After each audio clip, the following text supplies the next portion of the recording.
How do we know? Are they giving us the wrong answers? Or are we not asking the right questions?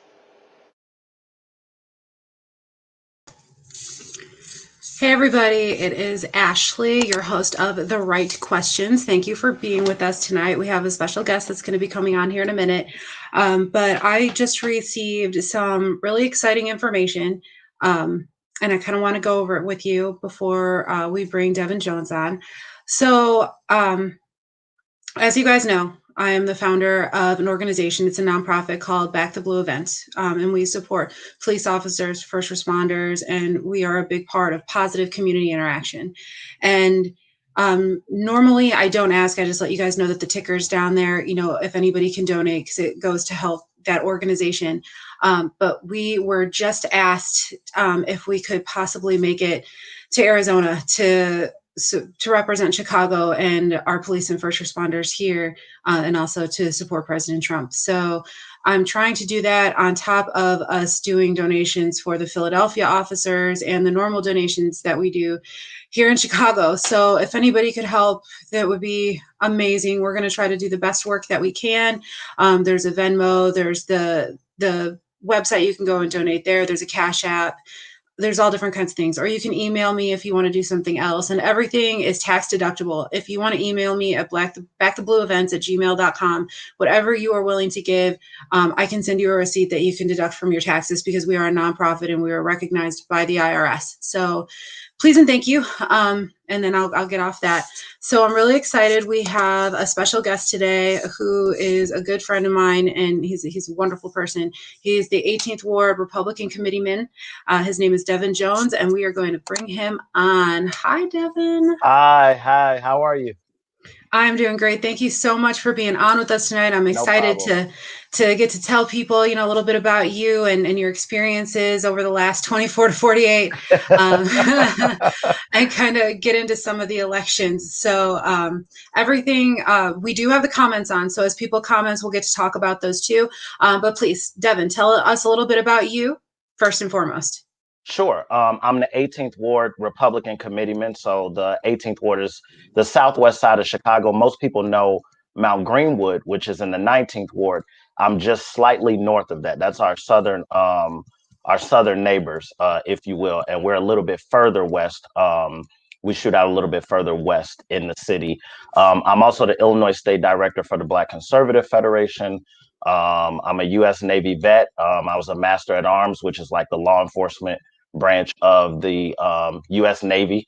I was one of the first people to actually receive federal law enforcement credentials in the Navy, because previously they were the only branch that did not give you law enforcement credentials outside of the base. So I was number one out of five to receive that. And then I'm a former Catholic school teacher. I taught theology and Latin.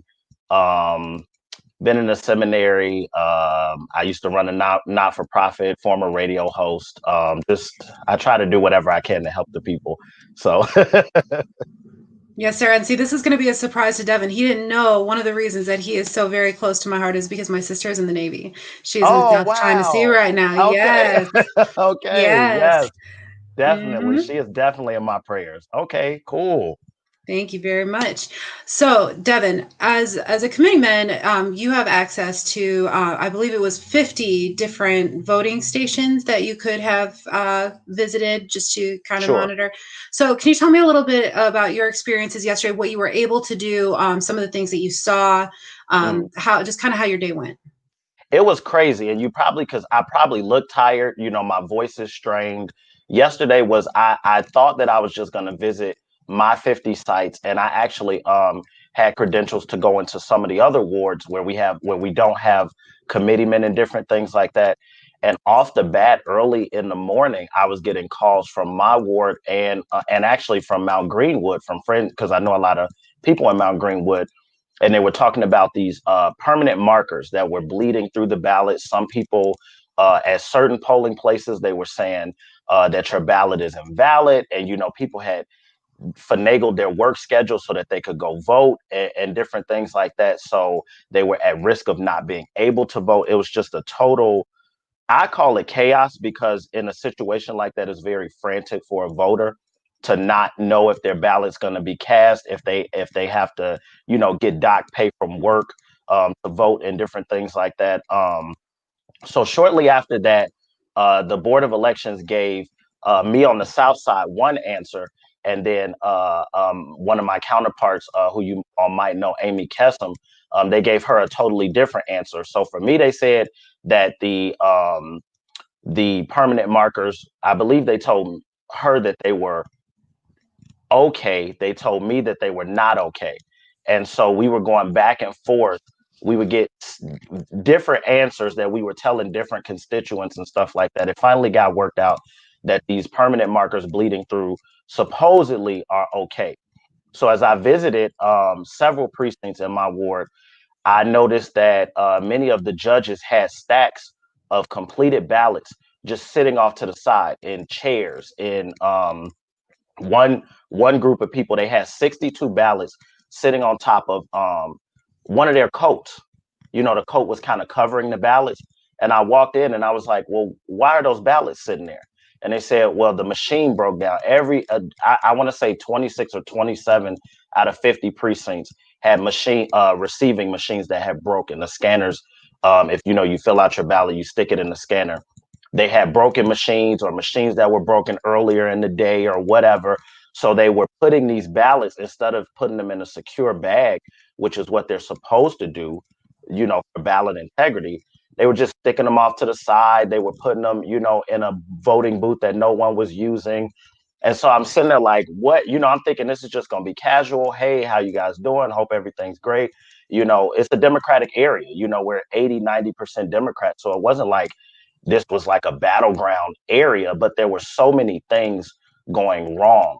Um, I walked into one polling location and the person had a Black Lives Matter shirt and he was cussing out a voter. He was the lead judge, had no badge on, Black Lives Matter shirt, cussing out a voter because he could not properly articulate to her what was going on or how to answer her question. And so it was, to me, I say that it was just kind of very chaotic and weird. And it wasn't a conducive environment um, that I would think people would have integrity, that their vote is counted properly, that these judges are trained properly, that these machines are even working. It was just kind of crazy. No, they're given ample opportunity to train and make sure that the facilities are adequate before we go to vote, correct? Especially since we've had mail-in, so they knew, kind of ahead of time that this might be a little strenuous. So they get adequate time and training, correct? So this time, because of the coronavirus, because of the pandemic, they did a lot of training online. So if you didn't have access to the internet or a computer, then you didn't do the training. And I found that probably half the judges didn't never went through the training. And so you don't have, in Cook County, or at least in Chicago, I should say, you don't necessarily have to go to the training. They just pay you a little bit less if you don't. And that's problematic to me because we need judges that are properly trained. That book it can be confusing if you haven't gone through the proper training. They get a book where they can reference, if they forget something or whatever the training is, the book will tell you while you're there. But if you haven't ever gone through any type of election judge training, that book isn't going to make sense to you. um, so at the end of the night, I was at one of our locations that has 4 precincts in one location, and I was running around. I'm only supposed to observe. I can't tell people what to do, but it's like you can say things like, I would suggest you do this. And that's what I was doing because they had no idea what to do. So I would say things like, I would suggest that you put all those ballots into this. I would suggest you put these ballots that have irregular markings into a bag that may or may not look like this, so that I'm not giving them advice. I'm making a suggestion or what I would do, but that's not the role of a poll watcher. That no, you shouldn't even be doing. Technically, you shouldn't even be put in that situation. Oh, Tennille, yes, he is a very smart man. Okay, so let me get this straight. So the future of our country and our state is being put into the hands of people who aren't even held accountable for making sure that they go through the process of popular pop. I can't even. I can't even That's how I was yesterday. proper Yes. uh, proper training. I Training. mean, Yeah. that's Mhm. horrendous. Like Yes. that made Yes. my chest hurt just hearing you talk Yes. about it. I can't imagine how it Yeah. felt for you Yeah. being there. Like I Yeah. probably would have lost my mind. And unfortunately, I wish that I could say that you're the only person who poll watched that I heard things from. But I want to ask if you saw this. I had a person who was working in a voting facility, and they said that people would come up and you can register to vote while you're there, but there is really no way to find out if you didn't also cast a vote in a different area. If you were they could say, well, I moved from a different district, so I have to vote here instead of the district that my such and such has on. So if they have enough identification to vote in one place and in another, can they vote twice? So I believe, and I'm not totally sure on this. I would think that all of the the various municipal board of elections or county clerks and things in a specific state should all link up in some way. That so when you register on site, it's a provisional ballot. So that means if let's say they find a mail-in ballot from you, or in theory, if some other county, or if you're in Chicago, you move to the suburbs, then it would be the of Cook County, I should say. Then it would be the Cook County clerk who does those elections. So in theory, if they found another ballot from you, they would cancel out one of those.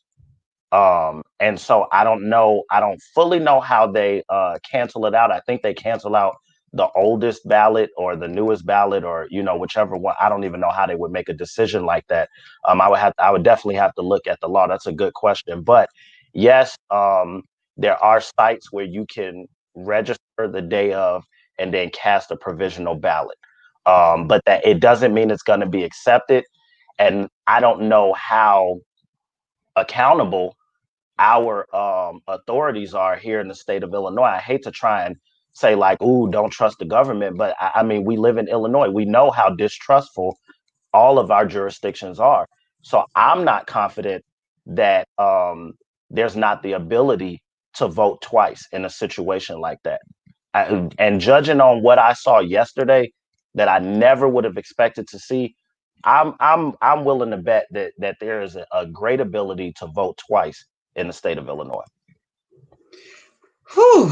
Now, Yeah. you and I sent you Excuse a me. video before we came on, and it was a video that was sent to me that shows a news anchor who's actually not even trying to catch this on film, but Yeah. behind him you can see people just ripping open ballots, and if it doesn't say the kind of ballot that they wanted to say, they were throwing them in the garbage. Yeah. Like, so based on seeing things like that and what you actually saw at the voting facilities, do you think that there is potential for rapid fraud in Illinois and across the country? Just I think opinion. so. I mean, I really, honest to God, I really do. So one of the things that I saw, this is at two separate precincts, the same issue. Some people here, you're supposed to fill in the bubble like a Scantron, right? Like we all had standardized tests as kids. They tell you to fill in the bubble. Well, at one polling place, somebody put X's, but they didn't fill out the vote for president. Now, there was a thing going around in certain communities, definitely in the Black community. There were certain people who were saying, do Democratic down ballot or just vote, split ticket down ballot, don't vote for president. Because there were people who just didn't have confidence in any candidate, right? It's your prerogative to not vote for whatever office you don't want to vote for. So at this one particular polling place, the person put X's. And so the machine wouldn't take it. In that case, you're supposed to put it in this plastic bag that they have, and then the Board of Elections will check all of those ballots when you send all your equipment downtown. Well, this particular place was like, oh well, we'll just get a Democrat and a Republican judge, and then we'll redo the ballot. And then when it came to the president, and I'm sitting there watching, and I'm thinking they're not really about to fill out I know they're not about to fill out a new ballot in front of me. And sure enough, they pull out the ballot, start bubbling in stuff, and I said, if I were you guys, I would not do that, because I wouldn't want a lawyer or the news to come in and see me doing something like that. And that's what they were like, well, we're just going to do it because the book says. And I sat there and I was thinking, what's the next move? I called the Board of Election, notified them. Then they got, and by that time, you're waiting on hold. They're still filling out the thing. I'm trying not to make a commotion because there's several voters in there, and I need to stay out of the way. Well, at the end, they go, well, they didn't fill out the thing for president. So since they voted mostly Democrat, we can just fill in president for them. And that's when I was like, no, you cannot. You will not do that. No, you will not fill out president. If they left it blank, it's blank. I said, first of all, both of those, you can't even, that ballot that you're filling out is invalid. And you better not put that. I had to tell them, you better not put that ballot anywhere near any of this equipment. And it was so many different places. I called the Republican Party. I called several people. We don't have the poll watchers and different things that we actually need to ensure ballot integrity as conservatives. And so from there, I had to leave that situation and go to another situation at another polling place of the same nature, where they were just going to spoil the ballot, which means to discard it. And you can't do that either, because they cast a ballot. You just put it to the side. The Board of Elections they're gonna handle it when you send all your stuff downtown. And so I'm telling them, no, if I were you, I would put it in this plastic bag. I was like, I don't have any hair. I was ready to rip what isn't even there out, And it was just, and when I say I have 50 precincts, 26, I have the list, I have names of judges, all of this stuff. 26 precincts had issues that if a lawyer saw that, they would be livid. If the media saw that, they would be shutting that place down. And we just don't have the resources. It was just so overwhelming. And my thing is not, I was just there to, yes, I'm Republican. Yes, I'm conservative. We know who I supported. But my thing is, everybody's vote, we have such a sacred right to vote, and people have fought and died for that right. And to see these 60 ballots here just sitting on the side somewhere, one place they had 90 ballots that they were supposed to secure in a bag that they just had stuck in, it's called the ESC. It's a big blue box where they put all their supplies. They had just stacked them on the thing. Another polling place had them just laying out there on the desk where other voters could see. And they were like, well, it's so busy, we got to get to it later. And I'm like, it's never, if you have to make somebody wait so that you can ensure everybody else's secrecy of ballot and ballot integrity, then you have to make somebody wait for 5 minutes or 30 seconds or whatever. It's out of control, but it's because the Democrats run roughshod over this city, and there's no accountability. Oh my goodness. I don't know how you did it. I'm just listening to you and my eyeballs feel like they're about to pop out of my head like daisies. That's why I look so tired. Okay, so first and foremost, I'm just going to let you know, because you already know this is live and this goes all over the place anyway, but I am totally tagging some Fox News and some Breitbart and some everybody, because this needs to be known. And not only from your aspect, but all of these polling places, for intents and purposes of security, they have cameras, and those cameras are purposely set to place that they're still running where they can't see how people are voting, but they secure the facility. So I'm sure that there must be film footage out there from some security camera, and I know security cameras because I worked for a security company, that should still be on a DVR somewhere where we can see those ballots, and it needs to be done. This is about accountability. This is integral. And one of the reasons this is so important to you and I, because we're talking about local elections right now.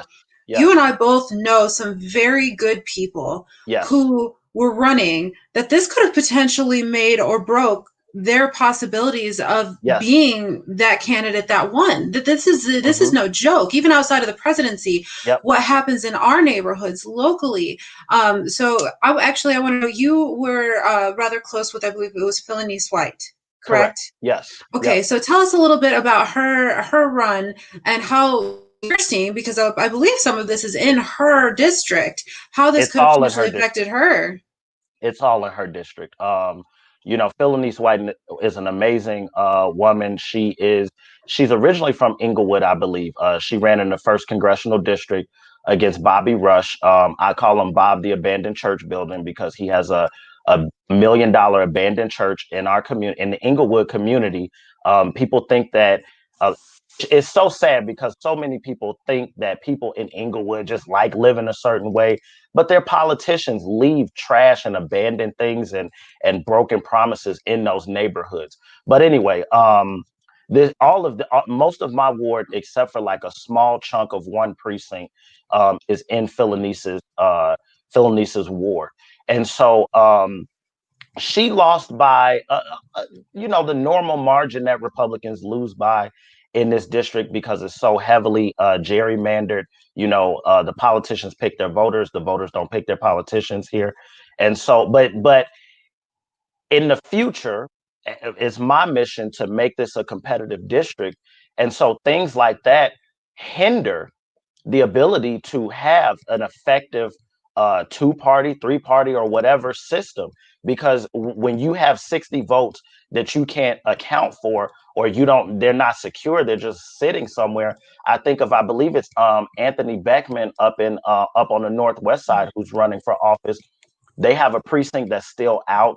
I think he's only down by 27 votes. So what is 62 votes going to do for him?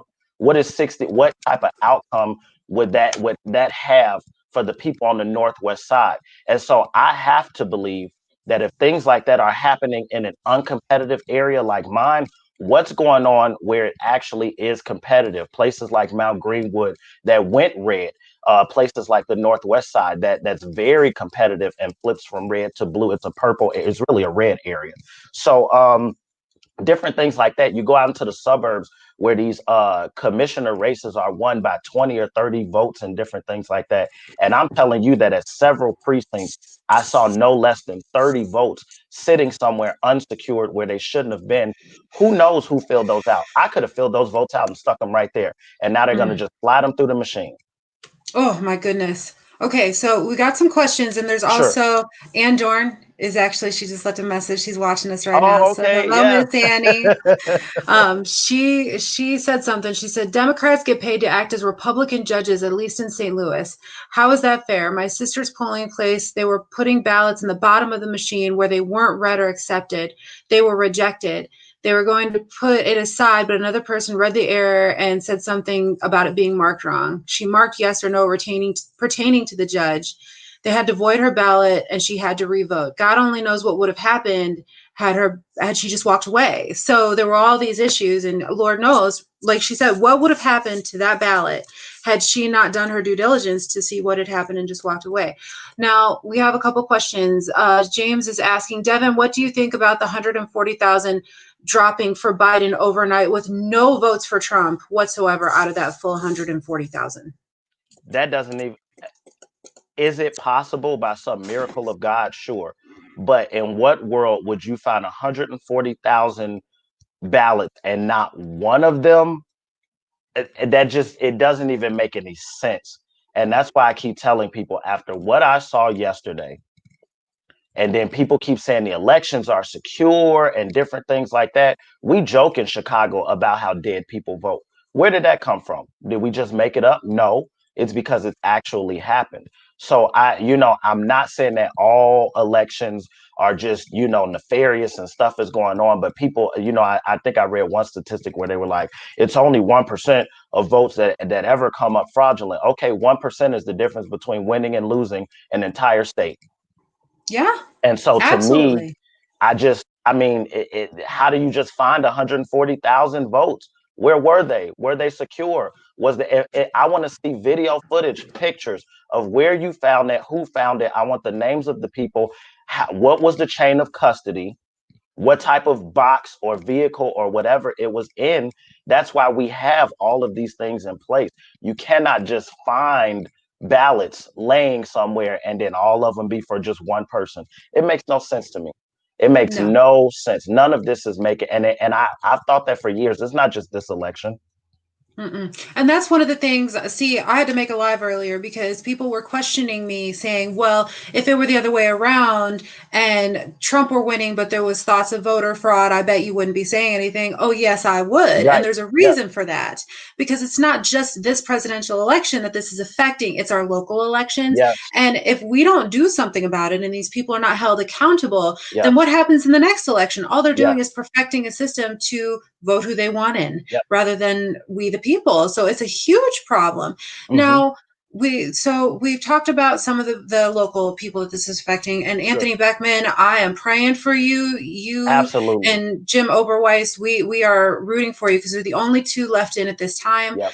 But for the other ones, we've got some Jeff Muehlfelder, Sargis Yes. Sangari, Yes. the Philanese White. There's Yes. so many Genie Eyes, so many good people. Yeah. But now, Peter Breen, you know that. yes. Yes. Eric Wallace is another one. I don't know if a lot of people know him, but it's sad, but yeah.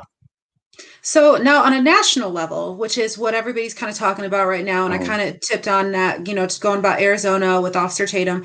Now, on a national level, this is huge. Like, this is entire states that we have to question. Right. And how do we do that considering that, like, you had 50 and in 26 of those you had like marketable, this is a problem on a huge scale, Yeah. and now we have entire states. Yeah. So based on what you saw, do you think that we should be advocating for basically a whole new election? I mean, what would you say would be our best course of action? I wish that we could redo this election over. Because of just even if it was just in my ward, because it's just so strange. I don't know if we can. I don't think that the American people can stomach something like that. I hate to say it, but whatever the outcome is, I feel like we have to move forward from it and then seriously make sure that this never happens again. We say this every election cycle. Well, let's make sure there's not. No, we need all the people that were like I said to you, I think I said on a page, or, me and you we commented on the same thing on Facebook. And I said, the people that are at all the Back to Blue rallies, the MAGA rallies, the Trump rallies, the Reopen Illinois rallies, all of you, we need you to volunteer if we can pay you, or if there's an organization that can pay, we'll figure that out later. But we need people to volunteer to be poll watchers, to stand there an hour, 2 hours, the whole day if you can, to make sure that these elections are fair and that these people, a lot of these judges, they're not doing it maliciously. They legitimately don't know because they were not properly trained. Many of them said that there's a lot of Democrats acting as Republican judges because Republicans oftentimes haven't stepped up to be judges. Many of my Republican judges, they're Democrats, because I couldn't find Republicans in the state of Illinois, in Cook County, who were willing to be, Republican judges. And so I have to, if I don't fill a slot, then they pick whoever comes by. And So so, yeah. So when it comes to being a poll watcher, being a judge, all of these different things, how are those chosen? Like how do you facilitate those? So, as far as the election judges in the city of Chicago, there's a period of time where the Democrat and Republican committeemen get to appoint judges or suggest judges per precinct, and they give those to you at the Chicago Board of Elections, and it's a similar process in suburban Cook County and in the other counties. I don't know if in some counties it might be the county chairman, but I know in Chicago it's the ward committeeman who does it. It used to be our county chairman, the party county chairman.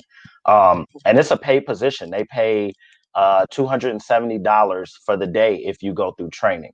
And if you're a technician, it's upwards of like $400 or $500. So that's the person who's able to fix the machines. So you're paid for that. And it doesn't cost the Republican or Democrat party anything because it comes out of the taxes of your municipality. And that's not chump change. Yeah, no, it's not for one day. Yeah.